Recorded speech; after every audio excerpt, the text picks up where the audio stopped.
சித்ரபன்னு ஒரு வேட்டைக்காரர் இருந்தாரு. அவர் காட்டுல இருக்க விலங்குகளை கொன்னு வேட்டையாடி குடும்பம் நடத்திக்கிட்டு இருந்தாரு. சித்ரபனுக்கு வருமானம் பத்தாததால ஒரு பெரிய வியாபாரி கிட்ட கடன் வாங்கியிருந்தாரு. சரியா கடனை அடைக்க முடியாததால அந்த வியாபாரி சித்ரபன்ன ஒரு சிவன் கோயில்ல அடைச்சு வச்சுட்டாரு. அன்னைக்கு தற்செயலா சிவராத்திரி. கோவிலுக்கு வந்திருந்த பக்தர்கள் எல்லாரும் சிவனுக்கு பூஜை செஞ்சு வழிபாடு செஞ்சுட்டு இருந்தாங்க. சிவராத்திரியோட கதையை சொல்லிட்டு இருந்தாங்க. வேட்டைக்காரரும் அதை கேட்டாரு. அன்னைக்கு சாயந்தரமே வியாபாரி வேட்டைக்காரரை கூப்பிட்டு கடனை எப்படியாவது திரும்ப அடன்னு சொன்னாரு. வேட்டைக்காரரும் நான் எப்படியாவது திரும்ப அடிச்சிடுறேன்னு சொல்லிட்டு அங்கிருந்து போயிட்டாரு. வேட்டைக்காரர் காட்டு வழியா நடந்து போயிட்டு இருந்தாரு. அப்படியே கொஞ்ச நேரம் போச்சு. வேட்டைக்காரருக்கு ரொம்ப பசிக்க ஆரம்பிச்சது. காட்டுக்குள்ள அங்க இங்கன்னு சுத்தி திரிஞ்சு பார்த்தாரு. சாப்பிட்றதுக்கு எதுவும் கிடைக்கல. வேட்டைக்காரர் பட்னியாவே இருந்தாரு. கொஞ்ச நேரம் கழிச்சு காட்டுல இருந்த ஒரு குளத்துக்கிட்ட ஒரு மரம் இருந்தது. அன்னைக்கு ராத்திரி அந்த மரத்துல தங்கிக்கலான்னு வேட்டைக்காரர் அந்த மரத்து மேல ஏறிக்கிட்டாரு. அது ஒரு வில்வ மரம். வேட்டைக்காரர் அந்த மரத்துல இருந்த உடஞ்சு போன கிளைகளை எடுத்து கீழே போட்டுட்டு இருந்தாரு. கீழே சிவலிங்கம் இருந்தது வேட்டைக்காரருக்கு தெரியாது. அப்படி அந்த கிளைகளோட இலைகளை போடும்போது வில்வ மரத்தோட இலைகள் சாக்ஷாத் சிவ பகவான் மேலே விழுந்தது. இப்படி வேட்டைக்காரர் சாப்பிடாம அவருக்கு தெரியாமையே சிவராத்திரிக்கு விரதம் இருந்து முதல் கட்ட பூஜையும் பூர்த்தி செஞ்சாரு. கொஞ்ச நேரம் கழிச்சு ஒரு கர்ப்பிணி மான் ரொம்ப தாகத்தோட குளத்துக்கிட்ட தண்ணி குடிக்கலான்னு வந்தது. மானை பார்த்த வேட்டைக்காரர் அதை வேட்டையாடுறதுக்கு அவரோட அம்பை எடுத்தாரு. கர்ப்பிணி மான் வேட்டைக்காரர் கிட்ட, நான் என் குழந்தைய சுமந்துட்டு இருக்கேன், என்னை கொன்னுடாதீங்க, என்னை கொன்னுட்டீங்கன்னா என் குழந்தையும் இறந்துரும், என்னை விட்டுடுங்க, எங்க 2 பேரையும் விட்டுடுங்கன்னு சொல்லி கெஞ்சுது. வேட்டைக்காரரும் அந்த கர்ப்பிணி மானை பார்த்து பரிதாபப்பட்டு அந்த கர்ப்பிணி மானை விட்டுறாரு. கர்ப்பிணி மான் வேட்டைக்காரருக்கு நன்றி சொல்லிட்டு அங்கிருந்து போயிடுச்சு.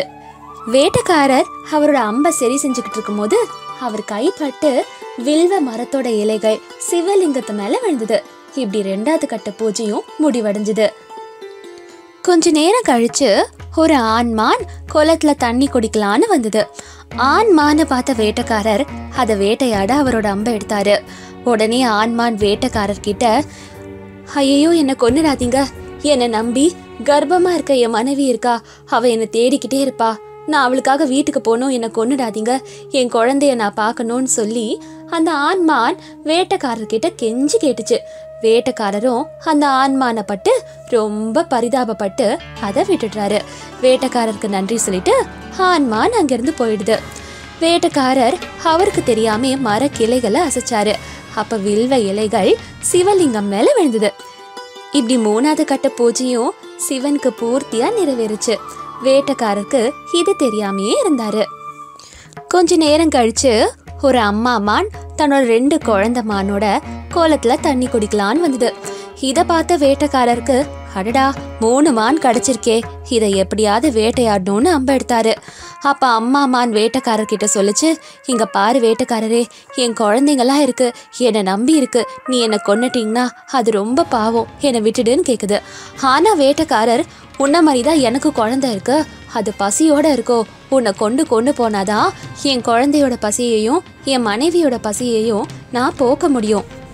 உடனே அந்த மான் சொல்லிச்சு, வேட்டைக்காரரே என்னை கொன்னுட்டீங்கன்னா தாய் இல்லாம என் குழந்தைங்க ஆயிடுவாங்க, அந்த பாவத்துக்கு நீங்க ஆளாகாதீங்க, என்னை விட்டுட்டீங்கன்னா என்னைக்கும் உங்களுக்கு நன்றியோடையும் விசுவாசத்தோடையும் நாங்க உங்களுக்கு இருப்போம், எங்களை விட்டுடுங்க அப்படின்னு கெஞ்சுது. வேட்டைக்காரரும் ரொம்ப பரிதாபப்பட்டு அந்த 3 மானையும் விட்டுடுறாரு. உடனே அந்த 3 மானும் வேட்டைக்காரருக்கு நன்றி சொல்லிட்டு அங்கிருந்து ஓடி போயிடுச்சுங்க. வேட்டைக்காரர் என்ன பண்றதுன்னு தெரியாம இலைகளை பிச்சு போட்டாரு. வில்வ இலைகள் அவருக்கு தெரியாமே கீழே இருந்த சிவலிங்கம் மேல அப்படியே விழுந்தது. இப்படி 4வது கட்ட பூஜையும் பூர்த்தி அடைஞ்சது. மறுபடியும் கொஞ்ச நேரம் கழிச்சு நல்ல வாட்ட சாட்டமா ஒரு மான் வந்தது. அதை வேட்டையாடலான்னு வேட்டைக்காரர் அம்பை எடுத்தாரு.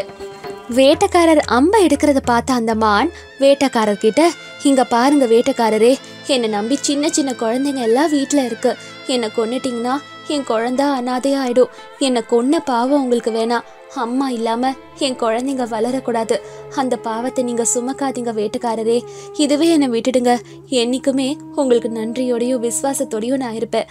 எல்லா புண்ணியமும் உங்களுக்கு தான் கிடைக்கும் வேட்டக்காரரே, எங்களுக்கு ஒன்று பாவத்தை சேர்த்துக்காதீங்கன்னு சொல்லி அந்த மான் ரொம்ப ரொம்ப வேட்டக்காரர்கிட்ட கெஞ்சிச்சு. மான் பேசினது கேட்ட வேட்டக்காரர் யோசிச்சுக்கிட்டே இருந்தாரு. மறுபடியும் அந்த மான் வேட்டக்காரர்கிட்ட, இங்க பாருங்க வேட்டக்காரரே, உங்க குழந்தைங்க உங்களுக்காக எதிர்பார்த்துட்டு இருப்பாங்க. அதே மாதிரிதான் என் குழந்தைங்களும். என்னை கொன்னுட்டா உங்க குழந்தைங்களுக்கு உங்களை கொன்னா எவ்வளவு வலி இருக்குமோ அதே மாதிரிதான் என் குழந்தைங்களுக்கும் சொல்லி கேக்குது. வேட்டக்காரர் ரொம்ப ரொம்ப பரிதாபப்பட்டு அந்த மானை போக சொல்லிடுறாரு. மான் நன்றிய சொல்லிட்டு வேட்டக்காரருக்கு நான் விசுவாசமா இருப்பேன்னு சொல்லிட்டு அங்கிருந்து போயிடுச்சு. அப்படியே அந்த ராத்திரியும் போயிடுச்சு. அந்த ராத்திரி ஃபுல்லா சிவராத்திரிக்கு விரதம் இருந்த மாதிரியே ஆச்சு, எந்த உயிரையும் கொல்லாம இருந்த மாதிரியும் ஆயிடுச்சு. இது தெரியாம வேட்டக்காரர் அடுத்த நாள் காலையில விடிஞ்சதும் என்ன பண்றதுன்னு தெரியாம முழிச்சுக்கிட்டே இருந்தாரு. அங்க இங்கன்னு சுத்தி பார்த்துக்கிட்டு இருந்தாரு. வேட்டக்காரருக்கு பசியோட தான் குழந்தைங்களும் மனைவியும் இருப்பாங்கன்னு யோசிச்சுக்கிட்டே இருந்தாரு. அப்ப கொஞ்ச நேரம் கழிச்சு மான் எல்லாமே வேட்டக்காரருக்கு நன்றி சொல்ல அங்க வந்தது. அந்த மான் எல்லாத்தையும் பார்த்த வேட்டக்காரர் இனிமேல் விலங்குகளை கொண்டு நம்ம வாழக்கூடாதுன்னு முடிவெடுத்தாரு. உடனே வேட்டக்காரர் மரத்துல இருந்து கீழே இறங்கி அந்த மான் எல்லாத்துக்கிட்டையும், சரி இனிமேல் உங்க யாரையும் நான் கொல்ல மாட்டேன்னு சொல்லி அனுப்பிடுறாரு. மான்களும் நன்றி சொல்லிட்டு அங்கிருந்து போயிடுதுங்க. இப்படி உயிர்களை கொல்லாம சிவராத்திரிக்கு விரதம் இருந்ததால வேட்டக்காரருக்கு புண்ணியம் சேர்ந்துச்சு. அவர் இறந்ததுக்கு அப்புறமா அவர் சொர்க்கத்துக்கு போனாரு. சொர்க்கத்துல இருந்து அவருக்கு சிவ பகவானோட அருள் கிடைச்சிது. சிவ பகவானோட அருளை வாங்கிட்டு அடுத்த ஜென்மத்துல அவர் ஒரு ராஜாவா பிறந்தாரு. முன் ஜென்மத்தோட ஞாபகம் வந்து மான் கதை ஞாபகம் வந்து மகா சிவராத்திரிக்கு பரிபூர்ணமா பூஜை செய்ய ஆரம்பிச்சாரு. முன் ஜென்மத்தோட பலனும் அவருக்கு கிடைச்சிது. இப்படி மகா சிவராத்திரிக்கு மட்டும் பூஜை செய்யாம தினமும் சிவனுக்கு பக்தியோட பூஜை செய்ய ஆரம்பிச்சாரு. அவரால் உயிர் பொழைச்ச மான்கள் எல்லாமே வேட்டக்காரருக்கு ரொம்ப நன்றியோட இருந்தது. அந்த புண்ணியம் எல்லாமே வேட்டக்காரரை ரொம்ப நல்லா வாழ வச்சுது. நம்மளோட புராணத்துல நடந்த கதைகள்ல கண்ணப்ப நாயனார்னு ஒரு வேட்டக்காரர் இருந்தாரு. ஒரு தடவை அவரு காட்டுக்கு போயிருந்தாரு. காட்டுல ஒரு கோவில் இருக்கிறத கண்ணப்ப நாயனார் பாக்குறாரு. கண்ணப்ப நாயனார் உடனே அந்த கோவிலுக்குள்ள போறாரு. கோவில்ல ரொம்பவும் அழகான சிவன் லிங்கம் இருந்தது. சிவலிங்கத்தை பார்த்ததும் கண்ணப்ப நாயனாருக்கு பக்தி அதிகமாச்சு. உடனே சிவலிங்கத்துக்கு நமஸ்காரங்களை செஞ்சுட்டு ஏதாவது அர்ப்பணிக்கணும்னுட்டு நினைச்சாரு. அக்கம் பக்கம் சுற்றி பார்த்தாரு. கண்ணப்ப நாயனார் நினச்சாரு, சிவன் சுவாமி பார்க்குறதுக்கு இவ்வளோ அழகாக இருக்காது, இது ரொம்ப அற்புதமான சிவலிங்கம், கண்டிப்பாக ஏதாவது நெய்வேத்தியம் வைக்கணும், கோவிலுக்கு வெறும் கையோடு வரக்கூடாதுன்னு சொல்லுவாங்க, ஏதாவது நெய்வேத்தியம் இல்லை அர்ப்பணைகள் செய்யணும்னு சொல்லுவாங்க. ஆனால் என்கிட்ட இந்த மாமிசத்தை தவிர எதுவும் இல்லையே, இப்போ என்ன பண்ணுறது? பரவாயில்ல, இந்த மாமிசத்தையே நெய்வேத்தியமாக வைக்கலான்னு கண்ணப்ப நாயனார் அவர் வேட்டையாடின மாமிசத்தை சிவலிங்கத்துக்கு நெய்வேத்தியமாக வைக்கிறாரு. அதுக்கப்புறம் கண்ணப்ப நாயனார் அங்கேருந்து போயிடுறாரு. அந்த கோவிலில் ஒரு பண்டிதர் பார்த்துக்கிட்டு இருந்தாரு. நிர்வாகம் எல்லாம் அவர் தான் பார்த்துட்டு இருந்தாரு. ஆனால் அவரோட வீடும் கோவில்லேருந்து ரொம்ப தூரத்தில் இருக்குது. அவரும் சுவாமியோட பரம பக்தர். அவருக்கு தினமும் எந்திரிச்சு அவர் வீட்டிலேருந்து கோவிலுக்கு போகிறது ரொம்பவும் கஷ்டமாக இருந்தது. ஏன்னா ரொம்ப தூரத்தில் இருக்க அவர் வீடு.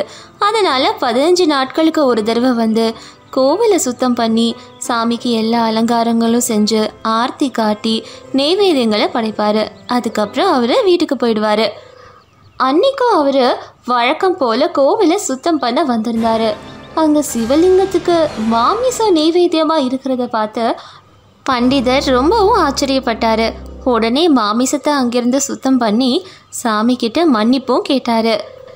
அவர் நினச்சாரு, என்ன இது சிவலிங்கத்துக்கிட்ட மாமிசமா, ஏதாவது ஜந்துக்களோட வேலையாக தான் இது இருக்கணும், சாமி என்னை மன்னிச்சிடுங்க, இனிமேல் இப்படி நடக்காமல் நான் பார்த்துக்கிறேன்னுட்டு சொன்னார்.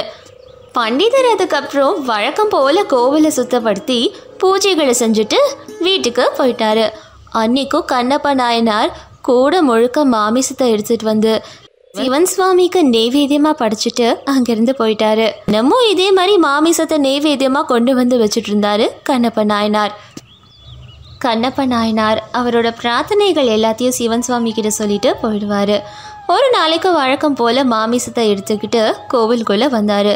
கோவிலில் சிவலிங்கம் ரொம்பவும் தூசாக இருந்தது. அதை பார்த்து அவர், அட என்ன இது, சிவன் சுவாமி ரொம்பவும் தூசாக இருக்காரே, சரி நானே சிவலிங்கத்தை சுத்தம் படுத்துகிறேன். ஆனால் என்கிட்ட தண்ணி எடுத்துகிட்டு வரதுக்கு கிண்ணம் இல்லையே. பக்கத்தில் ஒரு அருவி இருக்கு, பேசாமல் நான் அங்கே போய் என் வாய்க்குள்ளே தண்ணி எடுத்துகிட்டு வந்து இங்கே வந்து எல்லாத்தையும் சுத்தம் பண்ணுறேன் அப்படின்னு கண்ணப்ப நாயனார் நினச்சாரு. கண்ணப்ப நாயனார் உடனே அந்த அருவிக்கிட்ட போனார். அவரோட வாயில் தண்ணி எல்லாத்தையும் எடுத்துகிட்டு வந்து கோவிலுக்கு வந்து சிவலிங்கத்தை அவர் சுத்தம் பண்ணார். அவர் வாயில் இருக்க தண்ணியை வச்சு சுத்தம் பண்ணார். இதே மாதிரி தினமும் கண்ணப்ப நாயனார் அந்த அருவிக்கு போய் தண்ணியை வாயில் எடுத்துகிட்டு வந்து சிவலிங்கத்துக்கு எல்லா சுத்தங்களையும் செஞ்சிட்டு இருந்தார். அடுத்த நாளைக்கு கோவிலுக்கு பண்டிதர் வராரு. சிவலிங்கத்துக்கு மேலே மாமிசம் இருக்கிறத பார்த்தும் எச்சில் இருக்கிறத பார்த்தும் பண்டிதருக்கு பயங்கரமான கோபம் வந்தது. அவர் ரொம்பவும் எரிச்சல் ஆயிட்டாரு. அவர் நினச்சாரு, இந்த மாதிரி வேலையெல்லாம் விலங்குகள் செய்யாது, மனுஷங்க தான் செய்வாங்க. நான் உடனே கோவிலை சுத்தம் பண்ணணும், சிவலிங்கத்தை சுத்தப்படுத்துறதுக்கு நான் நிறைய மந்திரங்களையும் ஜபங்களையும் செய்யணும் அப்படின்னு பண்டிதர் நினச்சாரு. பாவம், பண்டிதரால் என்ன செய்ய முடியும், அவருக்கு நடக்கிறது தெரியாதே. சிவலிங்கத்தை சுத்தம் பண்ணி மந்திரங்கள் எல்லாம் படிச்சுட்டு மறுபடியும் பண்டிதர் வீட்டுக்கு போயிட்டாரு. அவர் எப்பெல்லாம் வராரோ அப்போ எல்லாம் கோவிலில் எச்சிலும் மாமிசமும் இருக்கும். இது எல்லாத்தையும் பார்த்து ரொம்ப எரிச்சலான பண்டிதர் இதெல்லாம் தாங்கிக்கவே முடியாமல் அழுதாரு. சாமி, என்னை மன்னிச்சிடுங்க, என்னால் இதெல்லாம் தாங்கிக்கவே முடியல. இது யாரோ வேணும்னே செய்கிறாங்க சாமி. ஆனால் இந்த அவமானத்தை எல்லாம் எப்படி நீங்கள் தாங்கிக்கிறீங்க? உங்களோட பவித்திரத்தையே இழக்க வைக்கிறாங்களே சாமி, என்னால் என்ன செய்ய முடியும், மன்னிச்சிடுங்க சாமின்னு பண்டிதர் ரொம்பவும் கதறி அழுதுட்டு இருந்தாரு. அதை எல்லாத்தையும் கேட்ட சிவன் சுவாமி பண்டிதர் முன்னாடி தோன்றி, பக்தனே எந்திரி, நீ அழாத, எல்லாத்தையும் நான் பார்த்துக்கிட்டு தான் இருக்கேன். நீ எதை சுத்தம் இல்லைன்னு சொல்கிறியோ அது ரொம்ப சுத்த மனசோட நல்ல எண்ணங்களோட ஒரு தீவிரமான பக்தன் எனக்காக அர்ப்பணிச்சது. அவன் ரொம்ப நல்லவன், ரொம்பவும் அப்பாவி. அவனோட பக்தி எந்த அளவுக்கு தூய்மையானதுன்னு தெரிஞ்சுக்கிறதுக்காக நீ அடுத்த நாளைக்கு கோவிலுக்கு வா, எங்கேயாவது ஒளிஞ்சிருந்து நடக்கிற எல்லாத்தையும் பாரு, அப்பதான் உனக்கு எல்லாமே புரியும் அப்படின்னு சிவன் சுவாமி பண்டிதர்கிட்ட சொல்லிட்டு அங்கிருந்து மாயமா மறைஞ்சு போயிடுறாரு. அடுத்த நாளைக்கு பண்டிதர் சாமி சொன்ன மாதிரியே கோவிலுக்கு வந்தாரு. மறைஞ்சு நின்று நடக்கிறத பார்த்துட்டு இருந்தாரு. அப்போ ஒரு வேட்டைக்காரர் மாமிசம் எல்லாம் எடுத்துக்கிட்டு கோவில்கிட்ட வந்தார். அவர் கோவிலுக்குள்ளே மாமிசத்தை எடுத்துக்கிட்டு போயிட்டு இருந்தார். இதை எல்லாத்தையும் பண்டிதர் பார்த்துக்கிட்டு இருந்தார். கண்ணப்ப நாயனார் கோவிலுக்குள்ளே போய் பார்க்கும்போது அவர் முன்ன நாள் வச்சிருந்த மாமிசம் எல்லாம் கீழே வச்சுருந்தது. வழக்கம் போல் நெய்வேத்தியத்தை சாமி சாப்பிடாததை பார்த்து கண்ணப்ப நாயனாருக்கு சாமி நம்ம வச்ச நெய்வேத்தியத்தை எடுத்துக்கலையோன்ற நினப்பு வந்தது. அவர் சாமி கிட்ட, சாமி நான் வைக்கிற நெய்வேத்தியத்தை ஏன் ஏற்றுக்க மாட்டேங்கிறீங்க? நான் ஏதாவது தப்பு பண்ணிட்டேனா சொல்லுங்கள் சாமி, நான் ஏதாவது பெரிய தப்பு பண்ணிட்டேனான்னு சாமி கிட்ட கேட்டார். கண்ணப்ப நாயனார் சிவலிங்கத்தை பார்க்கவும் சாமியோட வலது கண்கள்லேருந்து ரத்தம் வந்துட்டு இருந்தது. அப்போ அவர், ஐயோ சாமி, உங்கள் கண்கள்லேருந்து ரத்தம் வருதே, உங்களுக்கு கண்கள் சரியில்லை, உடம்பு சரியில்லைன்னு நினைக்கிறேன். நீங்கள் கவலைப்படாதீங்க சாமி, நான் இலைகளை எடுத்துகிட்டு வந்து உங்களுக்கு வைத்தியம் செய்கிறேன் அப்படின்னு சொன்னார். நடக்கிற எல்லாத்தையும் பண்டிதர் பார்த்துக்கிட்டு இருந்தார். உடனே கண்ணப்ப நாயனார் இலைகளை அரைச்சி அதை கொண்டு வந்து சாமியோட வலது கண்களில் வச்சார். அது வச்சதுக்கப்புறம் கூட சாமியோட வலது கண்கள்லேருந்து ரத்தம் வந்துட்டே இருந்தது. இப்படி ரத்தம் கொட்டுறதை பார்த்து கண்ணப்ப நாயனாரால் தாங்கிக்கவே முடியல. சாமிக்கு ரொம்ப வலிக்கும், என்னோட கண்கள்லையே நான் சாமிக்கு வச்சுட்டேன்னு கண்ணப்ப நாயனார் அவரோட கண்ணை வெட்டி சாமிக்கு வச்சார். ரத்தம் வர்றது நின்னதுக்கப்புறம்தான் கண்ணப்ப நாயனாருக்கு நிம்மதியாகவே இருந்தது. அப்பாடான்னுட்டு நினச்சாரு. ஆனால் அதுக்குள்ளே சிவன் சுவாமியோட இரண்டாவது கண்கள்லேருந்து ரத்தம் வர ஆரம்பிச்சுது. ரத்தத்தை பார்த்து அதிர்ச்சியான கண்ணப்ப நாயனார், சாமி எனக்கு வேறு வழி தெரியல, என்னோட இரண்டாவது கண்களையும் உங்களுக்கே கொடுக்குறேன்னு சொன்னார். பண்டிதர் சாமி கிட்ட, ஹே பகவான், உங்களுக்கு இப்படிப்பட்ட ஒரு பக்தரா தன்னோட கண்களையே உங்களுக்காக அர்ப்பணிக்கிறேன்னு சொல்கிறானே, அவனுக்கு ஏதாவது நல்லது செய்யுங்கன்னுட்டு பண்டிதர் வேண்டிக்கிறாரு. கண்ணப்ப நாயனாருக்கு ஒரு யோசனை ஒன்று வருது. அவர், என்னோட கண்களை நான் பறிக்கிறேன் சரி, ஆனால் சாமியோட கண் இருக்கிற இடத்துல என் கண்ணை நான் எப்படி வைக்க முடியும்? ஏன்னா இந்த கண்ணையும் பறிச்சிட்டா எனக்கு அதுக்கப்புறம் கண் தெரியாமல் போயிடுமே. இப்போ என்ன பண்ணுறதுன்னு கண்ணப்ப நாயனார் யோசிக்க ஆரம்பித்தார். கொஞ்ச நேரம் கழித்து அவருக்கு ஒரு யோசனை வருது. சரி, என்னோடய காலை எடுத்து நான் சாமியோட கண்ணில் வைக்கிறேன், அப்போ தான் எனக்கு அந்த இடம் தெரியும்னு கண்ணப்ப நாயனார் அவரோட கண்ணை எடுத்து சாமியோட கண்ணு மேலே வச்சு அவரோட கண்ணை பறிக்க போயிட்டு இருந்தார். அப்போ சிவன் சுவாமி கண்ணப்ப நாயனார் முன்னாடி தோன்றினார். சிவன் சுவாமி கண்ணப்ப நாயனார் முன்னாடி தோன்றினதும் கண்ணப்ப நாயனாருக்கு ரொம்பவும் சந்தோஷமாக இருந்தது. உடனே அவர் சாமிக்கு நமஸ்காரம் செஞ்சு சாமியோட கால்களில் விழுந்தார். பண்டிதரும் ஓடி வந்து சாமியோட கால்களில் விழுந்து நமஸ்காரம் செஞ்சார். இவர் தான் என்னோட பரம பக்தர் கண்ணப்ப நாயனார். கண்ணப்பானா கண்களை அர்ப்பணித்தவர்னு அர்த்தம், நாயனார்னா சிவனோட பக்தன்னு அர்த்தம். இனிமேல் எல்லாரும் ஒன்று கண்ணப்ப நாயனார்னு தான் கூப்பிடுவாங்க. சுவாமி அப்படி சொன்னதும் கண்ணப்ப நாயனாருக்கு ரொம்பவும் சந்தோஷமாக இருந்தது. கண்ணப்ப நாயனார் சாமி கிட்ட, சாமி உங்களோட தரிசனத்தை பார்த்ததுல எனக்கு ரொம்ப சந்தோஷம், இந்த பேரை எனக்கு கொடுத்ததுக்கு ரொம்ப நன்றின்னு சொன்னார். சிவன் சுவாமி கண்ணப்ப நாயனாரை ஆசீர்வாதம் பண்ணார். கண்ணப்ப நாயனாருக்கு அவரோட கண்கள் திரும்ப வந்தது, நல்ல பார்வையும் தெரிஞ்சுது. உடனே சிவன் சுவாமிக்கு நன்றி சொல்லி சாமியோட கால்களில் விழுந்து நன்றிகளை தெரிவிச்சாரு. இன்னைக்கு உங்க எல்லாருக்கும் ஒரு அற்புதமான கதையை சொல்ல போறேன். ஒரு ஊர்ல தயாராம்னுட்டு ஒரு ஏழை விவசாயி வாழ்ந்துக்கிட்டு இருந்தாரு. அவருக்குன்னு இருக்கிறது ஒரு சின்ன நிலம்தான். ஆனால் அதில் சரியான அறுவடை நடக்காது. அவருக்கு செய்யறதுக்கு சரியான வருமானமும் இல்லை. அவர் மனைவி பேரு ஷீலாதேவி. தயாராம்க்கும் ஷீலாதேவிக்கும் கல்யாணமாகி ரொம்ப வருஷம் ஆகியும் குழந்தைகள் இல்லை. தயாராம் தான் அவர் குடும்பத்தையே காப்பாற்றிக்கிட்டு இருந்தார். ஷீலாதேவி அவருக்கு உதவியாக இருப்பாங்க. தயாராம் வருமானம் பத்தலன்னுட்டு கூலி வேலையும் சைடில் பார்த்துக்கிட்டு இருந்தாரு. அதில் வர வருமானத்தை கொண்டு வந்து ஷீலாதேவி கிட்ட கொடுத்துருவாரு. ஷீலாதேவி எல்லா சாமியையும் ரொம்ப பக்தியோடு கும்பிடுவாங்க. தினமும் பூஜை செய்வாங்க. சமையலறையில் சாப்பாடு ஆனதும் சுட சுடன்னு கொண்டு வந்து சாமிக்கு முதல்ல நெய்வேத்தியமாக வைப்பாங்க. ஒரு தட்டு சிவன் சுவாமி பார்வதி தேவிக்கு, இன்னொரு தட்டு நெய்வேத்தியம் அன்னபூர்ணி சாமிக்கு, இன்னொன்னு விஷ்ணு சாமிக்கு. அதுக்கப்புறம் அது எல்லாத்தையும் கோமாதாக்கு கொடுத்துட்டு அதுக்கப்புறம் ஷீலாதேவியும் தயாராமும் உட்காந்து சாப்பிடுவாங்க. அப்படியே நாட்களும் போச்சு. ஒரு நாளைக்கு தயாராம் ஷீலாதேவி நெய்வேத்தியமா வச்ச ரொட்டிய பசுமாடுக்கு கொடுக்கறத தயாராம் பார்த்தாரு. அவர் ஷீலாதேவி கிட்ட, ஷீலா என்ன பண்ணிட்டு இருக்க? நானே கஷ்டப்பட்டு சம்பாரிச்சுட்டு இருக்க, நீ என்னடானா என் காசை கறியா ஆக்குற. சாமியோட பேரை சொல்லி பாதி சாப்பாட பசுமாடுக்கே கொடுத்துடுற.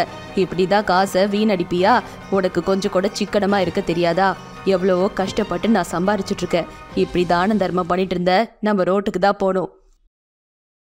எனக்கு அப்படியெல்லாம் சொல்லாதீங்கங்க. நான் வேலைக்கு தான் போல, ஆனா சாமிய பக்தியோட பூஜை செய்யறேனுங்க. நம்ம இந்த அளவுக்காவது சாப்பாடு சாப்பிட முடியுதுன்னா அது எல்லாமே சாமியால தானேங்க. அப்படி சாமிக்கு கொஞ்சம் நெய்வேத்தியம் வைக்கிறதுல நம்ம குறைஞ்சிட மாட்டோம். பக்திக்கு நிறைய சக்தி இருக்குங்க.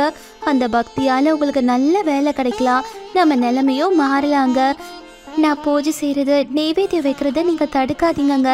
கண்டிப்பா சாமி நமக்கு நல்ல வழியை காட்டுவாரு. நம்பிக்கையோடு இருங்க. நீ சொல்றதும் சரிதான். சரி, நான் சம்பாரிச்சு கொண்டு வரேன். இன்னும் கஷ்டப்பட்டு கூட உழைக்கிறேன். நீ நெய்வேத்தியம் எல்லாம் பட, நான் எதுவும் தடுக்கல. சரி ஷீலா, நான் வேலைக்கு கிளம்புறேன். என்னங்க, சிவன் சுவாமியோட பேரை ஜெபிச்சுட்டு வேலையை ஆரம்பிங்க. தயாராமோ சரின்னு சொல்லிட்டு அன்னைக்கு வேலைக்கு போனாரு. வேலை செய்யும் போது ஓம் நம சிவாய ஓம் நம சிவாயன்னு சொல்லிக்கிட்டே வேலை செஞ்சுட்டு இருந்தாரு. அன்னைக்கு அவருக்கு ரொம்ப நல்ல வருமானம் வந்தது. அந்த காசை சந்தோஷமா எடுத்துக்கிட்டு வீட்டுக்கு போய் ஷீலா தேவி கிட்ட காட்டினாரு. ஷீலா, ஷீலா, அட இன்னைக்கு நிறைய காசு கொண்டு வந்திருக்கீங்க போல. ஆமா ஷீலா, ஆமா, இன்னைக்கு நல்ல காசு வந்திருக்கு. எல்லாம் சிவன் சுவாமியோட அருள் தான். இந்த காசை கொஞ்சம் வீட்டில் வச்சுட்டு மீதி இருக்க காசை சாமியோட உண்டியல்ல போட்டுரு. சாமிக்கு சேவை செஞ்சா மாதிரியும் இருக்கும், அங்க வரவங்களுக்கு அன்னதானம் பண்ணா மாதிரியும் இருக்கும். அட கரெக்டா சொன்னீங்கங்க. வாங்குங்க, சீக்கிரமா கோவிலுக்கு போலாம். அப்புறம் கோவில்ல மூடிட போறாங்க. அதுக்கப்புறம் தயாராமும் ஷீலா தேவியும் கோவில்ல உண்டியல்ல காசை போட்டாங்க. தயாராம் நல்லபடியா சம்பாரிச்சுக்கிட்டு நல்லா உழைச்சிக்கிட்டு இருந்தாரு. திடீர்னு ஒரு நாளைக்கு தயாராமுக்கு ஹார்ட் அட்டாக் வந்துருச்சு. அவரை ஹாஸ்பிட்டல்ல சேர்த்தாங்க. டாக்டர் தயாராம செக் பண்ணிட்டு, தயாராம், நீங்க 2 வாரத்துக்கு எங்கேயும் போகாம வேலை செய்யாம இருக்கணும், நல்லா ஓய்வு எடுக்கணும், உங்க இதயம் ரொம்ப பலவீனமா இருக்கு, ஜாக்கிரதையா இருக்கணும், நீங்க வேலை செய்யக்கூடாதுன்னுட்டு சொல்லிட்டாரு. அப்ப ஷீலா தேவி, ஐயோ டாக்டர் ஐயா, 2 வாரத்துக்கு என் கணவர் வேலைக்கு போகக்கூடாதா? இவரு வேலைக்கு போலனா எங்களுக்கு எப்படி வருமானம் வரும்? ஐயோ என்ன பண்ண போறோம்? கடவுளே, நீங்க தான் இவரை காப்பாத்தணும். அவங்களோட நிலைமைய பார்த்த சிவன் சுவாமி, விஷ்ணு சுவாமி, பிரம்மதேவருக்கு ரொம்பவும் பாவமா இருந்தது. அப்ப சிவன் சுவாமி சொல்றாரு, நம்மளோட பக்தர் ரொம்பவும் கஷ்டத்துல இருக்காங்க, நம்ம தான் அவங்களுக்கு உதவி செய்யணும், நம்ம உதவி செய்யலைன்னா அவங்க நிலைமை இன்னும் மோசமாயிடும்னுட்டு சிவன் சுவாமி சொல்றாரு. அப்ப விஷ்ணு சாமி, சொல்லு மகேஷா, நம்ம என்ன பண்ணணும்னு கேக்குறாரு. அப்ப சிவன் சுவாமி சொல்றாரு, நான் தயாராமோட நிலத்துல வேலை செய்யறேன், நீங்க எப்படியாவது மழைய வர வைங்கன்னுட்டு விஷ்ணுசாமி கிட்ட சொல்றாரு. பிரம்மதேவர் கிட்ட சொல்லி, அன்னபூர்ணி கிட்ட சொல்லி, தயாராமோட நிலத்துல நல்லபடியா அறுவடை நடக்க உதவி செய்ய சொல்லுங்கன்னுட்டு சிவன் சுவாமி சொல்றாரு. இதனால ஷீலா தேவியும் தயாராமும் சந்தோஷமா இருப்பாங்க, நல்லபடியா இருப்பாங்கன்னு சொன்னாரு. தெய்வங்களோட அருளால தயாராமோட நிலம் நல்லபடியா மாறுச்சு. ஷீலா தேவி அழுதுகிட்டே இருந்தாங்க. தயாராமுக்கு உடம்புக்கு முடியாம போயிட்டு இருந்தது. அப்படியே தயாராம கவனிச்சுக்கிட்டு ஷீலா தேவி சிவன் சுவாமிய பிரார்த்தனை பண்ணிட்டு அன்னைக்கு ராத்திரி அங்கேயே தூங்கிட்டாங்க. அன்னைக்கு ராத்திரி கனவுல சிவன் சுவாமி ஷீலா தேவியோட கனவுல வந்தாரு. அவரு, ஷீலா, ஷீலா, நான் உன்னோட பக்திய பார்த்து மெய்சிலிருந்து போயிட்டேன். உன்னோட நிலத்துல நானே வந்து எல்லா வேலைகளையும் செஞ்சிருக்கேன். அறுவடை நல்லபடியா நடந்திருக்கு. இனி உங்களுக்கு நல்ல காலம்தான், எல்லாம் நல்லதே நடக்கும். உன்னோட கணவர் சரியாயிடுவாரு. உன் வீட்டுக்கு பொது உறவும் வரப்போகுது அப்படி சொல்லிட்டு சிவன் சுவாமி மாயமாயிட்டாரு. ஷீலா தேவிக்கு ஆச்சரியமா இருந்தது. என்னங்க என்னங்க, இன்னைக்கு என் கனவுல சிவன் சுவாமி வந்தாருங்க. அவரு நம்ம நிலத்துல நல்லபடியா அறுவடை நடந்திருக்குன்னு சொன்னாரு. இனிமேல் நமக்கு நல்ல காலம், வீட்டுக்கு புதுசா ஒரு உறவு வரப்போகுது, உங்களுக்கும் உடம்பு குணமாயிடும் சொன்னாருங்க. ஓம் நம சிவாய. சாமி, ரொம்ப நன்றி சாமி. என்னங்க, நம்ம நிலத்தை ஒரு தடவை போய் பார்த்துட்டு வந்துடலாம். அதுக்கப்புறம் தயாராமும் ஷீலாவும் அவங்க நிலத்துக்கு போனாங்க. நிலம் ரொம்ப செழிப்பா இருந்ததை பார்த்து ஹரஹர மகாதேவா சம்போ சங்கரா அப்படின்னுட்டு சொன்னாங்க. எங்க வாழ்க்கையே திருப்பி கொடுத்துட்டீங்கன்னுட்டு தயாராம் சொன்னாரு. என்னங்க, இவ்வளோ நாள் நான் செஞ்ச பூஜையாலையும் பக்தியோட இருந்ததுனாலையும் நெய்வேத்தியத்தை பசுமாடுக்கு கொடுத்ததுனால தான் இன்னைக்கு சாமி நம்மளுக்கு நல்ல வழியை காட்டியிருக்காரு. அதுக்கப்புறம் தயாராமும் ஷீலா தேவியும் கோவிலுக்கு போய் சாமிக்கு நன்றி சொல்லணும்னு நினைச்சாங்க. அவங்க நினைச்ச மாதிரி கோவிலுக்கு போய் பூஜைகளை செஞ்சு சாமிக்கு நன்றி சொல்லி பால் அபிஷேகம் பண்ணிட்டு இருந்தாங்க. அவங்க சாமி கும்பிட்டு இருக்கும் போது பக்கத்துல குழந்தை அழற சத்தத்தை கேட்டாங்க. ஒரு குழந்தை அங்க இருந்தது. ஐயோ, இந்த குழந்தை அழுதே, இதோட அம்மா அப்பா எங்க இருக்காங்க? அப்ப சிவன் சுவாமி பண்டிதர் ரூபத்துல அந்த கோவிலுக்கு வந்து, இந்த குழந்தையோட அம்மா அப்பா இறந்து போயிட்டாங்க, இது தனியா இங்க இருக்குன்னுட்டு சொன்னாரு. அதை கேட்டோன்னு ஷீலாக்கு ரொம்ப பாவமா இருந்தது. அந்த குழந்தைய பிடிச்சு போயிடுச்சு. என்னங்க, இந்த குழந்தைய நம்மளே வளர்க்கலாங்க, அழகா இருக்கு பாப்பா. அப்ப தயாராமும் ஷீலா தேவி கிட்ட சரின்னு சொன்னாரு. இந்த குழந்தைய நம்ம வளர்க்கறது தான் சிவன் சுவாமியோட விருப்பமும் போல இருக்குன்னு சொன்னாரு. பண்டிதரோ, ஆமா, சிவன் சுவாமியோட விருப்பமும் இதுதான் போல இருக்கு, இந்த குழந்தைய நீங்க வளர்த்துடுங்க, இந்த குழந்தைய உங்க வீட்டுக்கு எடுத்துட்டு போங்கன்னு பண்டிதரும் சொன்னாரு. அவங்க அந்த குழந்தைய சந்தோஷமா வீட்டுக்கு எடுத்துட்டு போனாங்க. சந்தோஷமா வாழ்ந்தாங்க.